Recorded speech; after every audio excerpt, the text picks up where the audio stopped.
Chapter 1. The Auction. The marketplace on Theraval was a place like no other, a sprawling nexus of dirt, grime, and underworld dealings that stretched as far as the eye could see. The planet was a barren wasteland in terms of natural resources, but it had found its worth in something far more precious to the galaxy's elite: its location. Situated at the crossroads of several major interplanetary trade routes, Theraval was the perfect spot for shady deals, illegal trading, and black market auctions. It was a place where lives were as easily traded as commodities, and every transaction came with a price. On the outside, the planet looked like any other neglected rock in the outer rim, dusty, devoid of any meaningful civilization, with only the harsh winds and occasional lightning storms disturbing the silence. But beneath the surface, in the hidden corners of the world, a different kind of business was thriving, one that involved far more than the exchange of goods. Here, life itself had a price, and Kira was about to be sold for it. She stood in the center of the auction hall, her head held high despite the bruises and cuts that marked her once pristine skin. The flickering lights overhead cast eerie shadows, and the cold, metallic walls reflected the sound of the auctioneer's voice, amplified and echoing around the vast room. It wasn't the kind of place one would expect to find a former mercenary. But here she was, stripped of her pride and her identity, a commodity in the hands of the highest bidder. Kira had been a warrior once, a force to be reckoned with. She had commanded respect, not by title, but by the sheer force of her presence. Her reputation had spread across the galaxy, and even the most hardened criminals had learned to tread carefully when her name came up in conversation. But now, that name, that reputation, was nothing more than a distant memory, a life lost, discarded like an old weapon that had outlived its usefulness. Captured by the very people she had once fought against, betrayed by those she had trusted, and sold to the highest bidder, Kira's life had taken a sharp, devastating turn. She had been thrown into a cage with other prisoners, many of whom had once been powerful in their own right, now reduced to nothing more than animals waiting to be auctioned off. She could hear the murmur of the crowd as they analyzed the other goods being paraded before them, as if their lives were nothing more than transactions. They were scrutinized, poked, prodded, and examined in the most dehumanizing ways. Each face in the crowd seemed as cold and indifferent as the next, a sea of disconnected onlookers who were only there for one thing: profit. Kira stood still, her arms bound behind her, her clothes torn and stained from days of captivity. Her long, dark hair, once carefully groomed, now hung in wild tangles around her face, hiding the deep scars that marked her features. Her eyes, however, were fierce, defiant, burning with a quiet rage that had yet to be extinguished. They swept over the crowd, seeing past the endless rows of merchants and bidders, past the glint of wealth and power. Her mind was not on them. It was on the one thing she could still control: herself. The auctioneer's voice rang out once again, announcing the next lot on the bidding block. It was a crude, almost mechanical way of speaking, devoid of emotion, as though the people here weren't even human. Kira could almost hear the inflection in his voice as he described her. He didn't know who she was, or what she had done. He didn't care. All he saw was a body, a product to be sold. His words cut through the air, echoing in the cold, vast hall as he described her in the most unflattering terms: a failed warrior, unworthy of anything but servitude. She had been deemed worthless by the very people who had captured her, labeled a liability. The idea of her value, of her worth, had been erased. She was just another body, ready to be discarded into whatever life awaited her. Kira knew how this went. She had seen it before. In the past, she had sold weapons, sold information, sold herself in many ways. But the way she was being sold now was something different. This wasn't an exchange of power or wealth. This was a subjugation of everything she had ever been.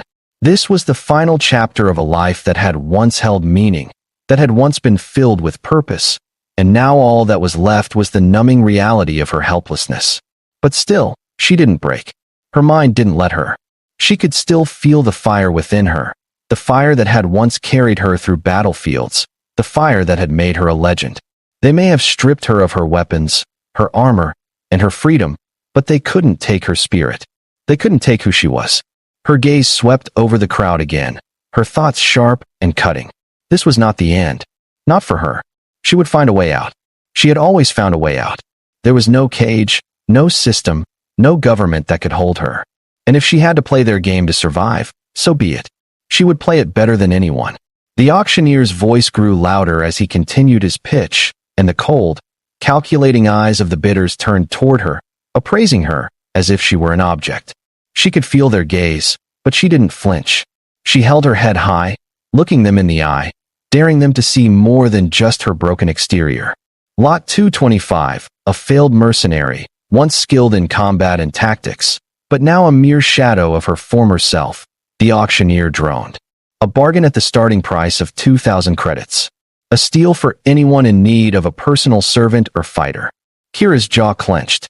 Personal servant? Fighter? She wasn't some docile servant.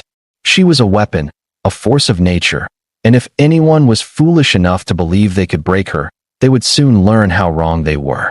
As the bidding began, the voices of the bidders blended together, each offering more and more, as if they were bidding on a tool, a machine, rather than a person. The prices climbed higher, but none of them saw the real worth of what they were buying.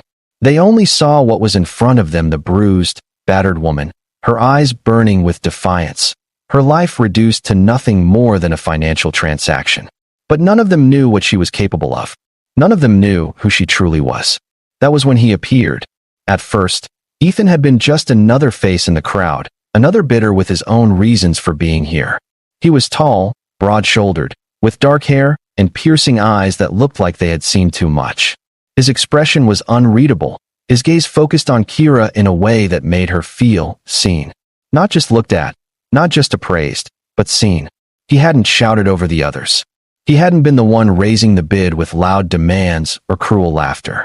No, Ethan had simply watched, waited, his eyes never leaving her.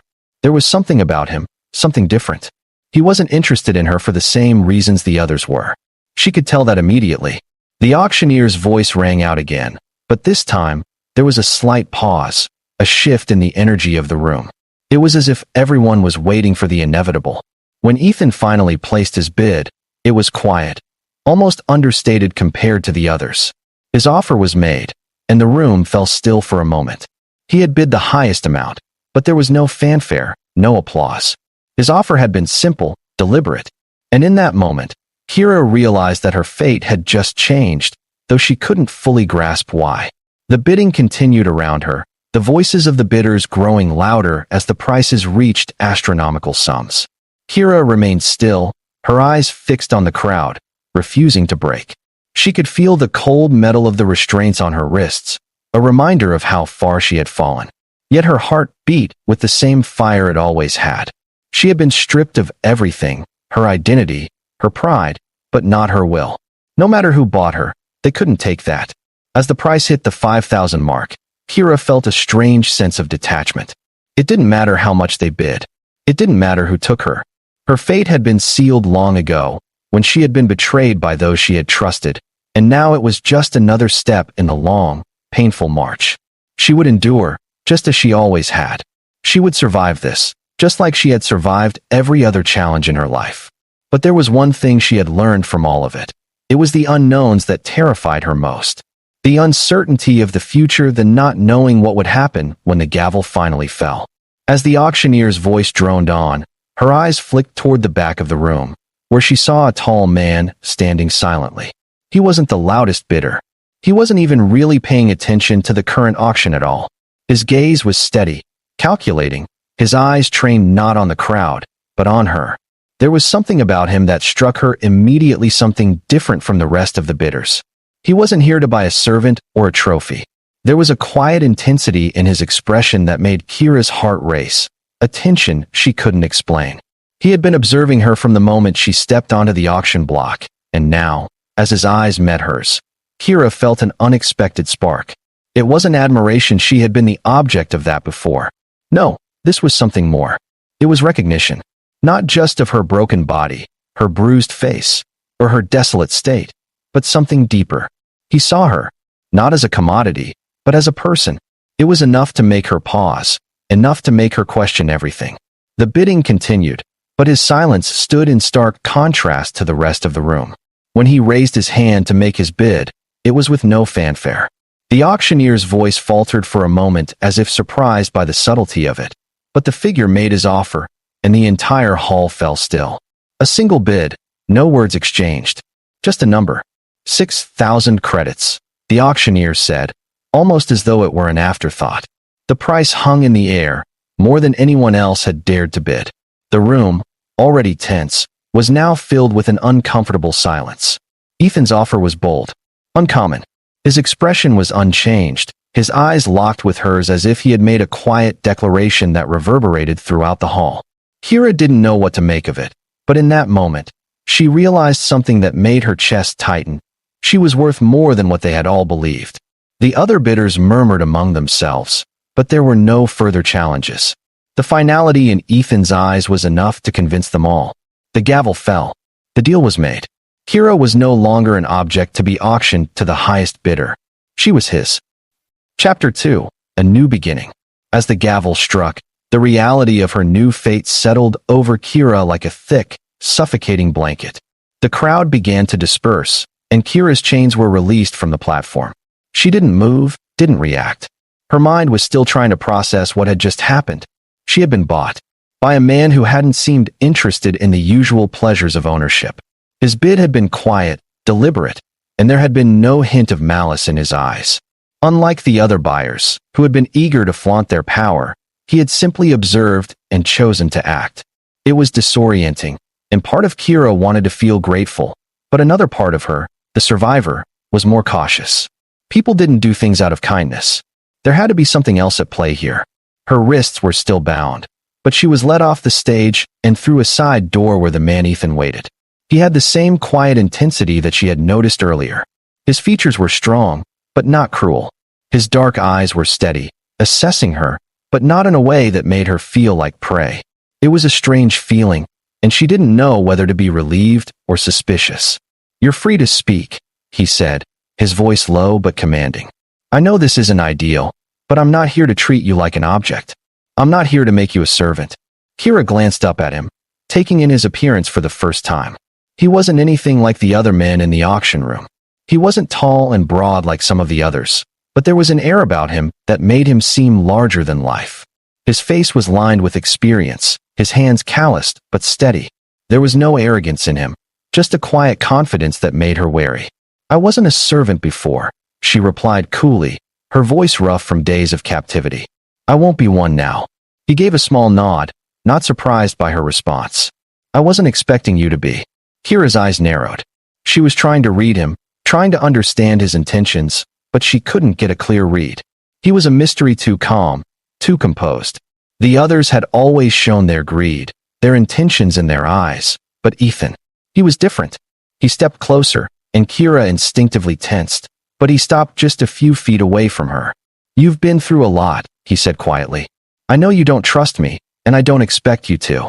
But I promise you this. I'll never treat you like the others have. I see your value, Kira.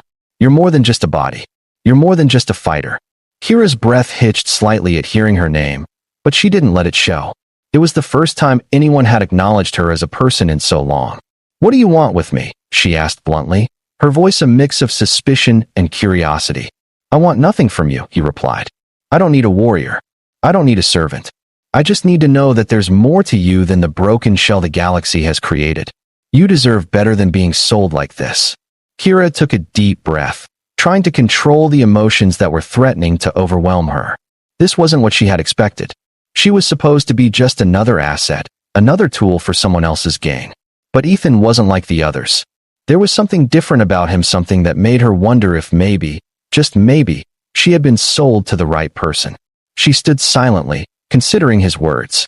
Her life had been one of endless battles, endless pain, and now, in the aftermath of it all, she felt like she was standing at the edge of something new, something unknown. But for the first time in a long while, it didn't feel like an inevitability. It felt like a choice. "You're right about one thing," she finally said, her voice softer. "I'm more than what they've made me. But I'll be damned if I let anyone decide what that more is for me." Ethan's gaze softened, a slight smile playing at the edges of his lips. "That's all I ask." And with that, Kira took her first step into a new world. one where she wasn't defined by her past, where her worth wasn't determined by others. The path ahead was uncertain, but for the first time, she felt like she had the power to choose it. The days that followed were quiet, at least in the sense that they gave Kira time to adjust. She had been transported off-world to a new vessel, far from the grim auction hall. It was an entirely different environment, clean, sleek, and far more advanced than anything she had ever encountered in the lower tiers of galactic civilization.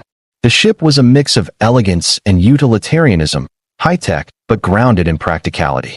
No frills, no luxury, just efficiency. Ethan's quarters were similarly modest, though far more spacious than anything Kira had been accustomed to since her capture. The stark white walls and the hum of the ship's engines were a sharp contrast to the dust-choked marketplaces and cold steel cages she had known. But the physical comfort didn't change the turmoil in her mind. Kira spent most of the first few days staring out of the small viewport in her room, watching the stars streak by as the ship made its way through hyperspace. Her thoughts were a whirlwind. What had Ethan done by buying her? Why had he paid such a high price for someone who was seen as nothing but broken goods? For the first time in years, Kira felt something other than dread. It was confusion. Hope. No, that couldn't be right. She couldn't afford to hope. The galaxy was cruel, and the moment you allowed yourself to hope, it struck you down. She'd learned that lesson well. Yet, Ethan's words echoed in her mind. I see your value. They had cut through the fog of despair that had clouded her thoughts for so long. Could he really see her as something more than a tool for survival? Could he truly see her as a person and not just a product of the violence and betrayal that had defined her life? Kira couldn't allow herself to dwell on it. She had been through too much, lost too much. She couldn't trust anyone. And yet, something about Ethan's calm presence unsettled her, made her question everything she had ever believed about survival, about her own worth. It wasn't long before Ethan came to speak with her again. He entered her quarters quietly, as though sensing her need for space, but she didn't look up from the viewport. She didn't need to see him to know he was there. His presence had a weight to it, an energy that filled the room even without him saying a word. Do you want to talk? He asked, his voice gentle, unforced. I've got nothing to say, Kira replied, her voice rough, though not unkind. Ethan stepped closer, his boots barely making a sound on the smooth floor. I'm not going to force you, he said, taking a seat on the edge of the small table beside her. But I do want to understand you. Not just the warrior you were, but the person you are now. I've bought you, Kira. I'm responsible for you. And I'm not going to treat you like the others did. She turned slightly, her eyes narrowing. You think you can save me? You think you can change what I am? No, Ethan said quietly. But I can give you a chance. A choice. To decide what comes next. And if you don't want that, well, that's your call. Kira's heart pounded in her chest. She hadn't expected this. She didn't know how to respond. She had been bought for 6,000 credits, worthless in the eyes of most, deemed unfit for any purpose other than servitude. Yet here was a man, a stranger, telling her that she had a choice, that she could decide her fate. For the first time in a long while, Kira felt something stir deep within her. It wasn't hope. It wasn't trust. It was simply the faintest whisper of possibility, a flicker in the darkness. I don't need saving, she muttered, though the words didn't carry the same conviction as before. I've lived without help for this long. I can keep surviving. Ethan studied her for a long moment, his gaze unwavering. Surviving isn't living, Kira. You've been through hell, but that doesn't mean you have to keep walking through it alone. Kira didn't respond. She didn't know how to respond. What was he expecting from her? What was she supposed to do with his words? She wasn't a child, wasn't some fragile thing that needed someone to fix her. Yet, for the first time, she realized she wasn't sure what to do next. She had been living in a constant state of survival, fight, escape, endure. But now, with the possibility of something different on the horizon, she felt a deep fear creeping in. What if she couldn't fight her way out of this one? Can I trust you? She asked, the question slipping from her lips before she could stop herself. She hadn't intended to voice it, but the uncertainty in her chest had overwhelmed her resolve. Ethan didn't hesitate. You can trust me to give you the freedom to make your own choices, Kira. But trust, that's something only you can decide. And I'm not asking for it. That was all. His words hung in the air, simple and weighty, carrying with them a promise and a challenge. The ball was in her court now. Chapter 3. The Test of Trust. The days following their conversation were filled with quiet unease. Kira didn't know what to make of the strange bond that was beginning to form between them. Ethan treated her like a person, not like an object. It was something so foreign to her, something she had never experienced. He provided her with food, with rest, with space to think and reflect. He asked for nothing in return, not even her loyalty. But that, in itself, was a challenge for Kira. Her entire life had been built around the idea that people didn't do things without a price. Everyone had their agenda. Everyone wanted something. And in her experience, trust was a luxury that only the naive could afford. The galaxy was too cold, too unforgiving to let down your guard. Kira had learned that lesson the hard way. Betrayed by friends, abandoned by allies, and discarded like trash by the very people who had once paid for her services. She wasn't going to let herself fall into that trap again, no matter how different Ethan seemed. He could claim to be different all he wanted, but Kira knew better. People were people, and in the end, everyone betrayed you when it served their interests. But as the days passed, something inside her began to shift. Ethan had made no demands, no conditions. He had been patient with her, understanding in ways that she didn't know how to process. He even gave her space when she needed it, and when she asked him for help, he offered it without hesitation. He didn't look at her with pity or disdain. He saw her, and for the first time in years, she realized that someone actually understood that she wasn't just a weapon, a tool to be used. Their journey took them to several different planets, each one more treacherous than the last. As they navigated through various missions, Kira found herself working alongside Ethan, not as his servant, but as his equal. She helped him with translations, guided him through tough negotiations, and used her skills when needed. She had no choice but to admit it. Working with him, doing something purposeful, was a far cry from the days of mindless survival she had been caught in. It didn't make everything better, but it was a start. One evening, as they sat together in the quiet of the ship, the hum of the engines in the background, Kira turned to Ethan, her voice quiet. "I don't know what comes next," she said, her tone raw. "I don't know if I can ever trust anyone again. But I'll give you this. You're the only one who hasn't betrayed me. And I don't know what to make of that. Maybe that's enough for now." Ethan's gaze softened, and he nodded. "It's a start. And that's all I'm asking for." Kira allowed herself a breath, the weight on her chest feeling lighter for the first time in a long while. Maybe, just maybe, there was a chance for something more, something she hadn't believed in for years. A future. A real one. Kira's journey with Ethan was far from easy, and as much as she tried to keep her walls high and her emotions in check, something about him began to break through. She wasn't sure when it started. Perhaps it was the way he'd quietly accepted her refusal to talk for days on end, or the way he had never tried to push her, never demanded anything in return for his kindness. Over time, she started noticing the small gestures, how he always left her the quietest part of the ship to rest, how he made sure she had enough food, how he never pressured her to speak about things she wasn't ready to confront. He treated her with a respect that she had long since forgotten was possible. They continued their travels together, hopping from one star system to the next, moving in and out of dangerous territory as they searched for ways to survive, avoiding both the Corran and various galactic forces that were hunting them. Despite the chaos surrounding them, Kira found herself slowly starting to trust Ethan. Not completely. She wasn't naive enough to let go of her instincts entirely, but there was something different about him. His actions, his consistency, made her question everything she had believed. The universe had taught her that people couldn't be trusted, that everyone had an ulterior motive, but Ethan had no reason to hide his intentions.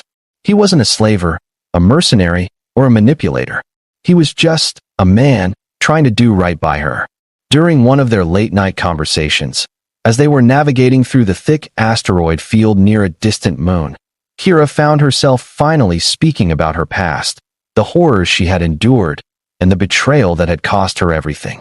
Ethan listened patiently, his eyes filled with understanding. He didn't offer advice, didn't try to fix her. He just let her speak. "I used to think I was invincible," Kira said quietly, her voice breaking slightly as she spoke. "I thought I was untouchable, that my skills would always keep me ahead of the game. But the truth is, I'm just like everyone else. I've been sold, used, and abandoned. I've fought for the wrong causes, trusted the wrong people. And now here I am, just lost. Ethan's gaze softened as he met her eyes. You're not lost, Kira. Not anymore. You have a future. We can build it together, if that's what you want. Kira looked down at her hands, still marked with the remnants of her old life, the stains of the battles she had fought. Her fists clenched involuntarily as the old anger flared within her. I don't know if I deserve that future, or if I even know how to have one. All I've ever known is war and survival. You know more than you think, Ethan said with a quiet confidence. You've survived, yes, but you've also learned. And now, you have a chance to choose who you become. You're not defined by your past, not by anyone's standards. His words hit her harder than she expected, and for the first time, she allowed herself to entertain the thought of a life beyond survival. She had been trapped in the same cycle for so long, but maybe, just maybe, there was something else for her, something better. She had the power to choose now, and Ethan was offering her the kind of freedom she hadn't dared to dream about. The freedom to be herself again, to carve out a new purpose, a new life, separate from the shadow of her past. The days turned into weeks, and Ethan and Kira began to work together more closely. They infiltrated enemy ships, completed contracts, and navigated dangerous space lanes. Each mission brought them closer, each victory solidifying their bond. But it was more than just survival now. They weren't just a pair of unlikely companions navigating the galaxy. They were partners. They trusted each other with their lives, and it became clear to Kira that Ethan wasn't just keeping her around for convenience or as a form of obligation. He was invested in her, in what she could become, in what they could become together. Kira's walls were crumbling, piece by piece. She began to train again, honing her skills, but this time, it wasn't for a paycheck or for a master who would discard her. It was for herself.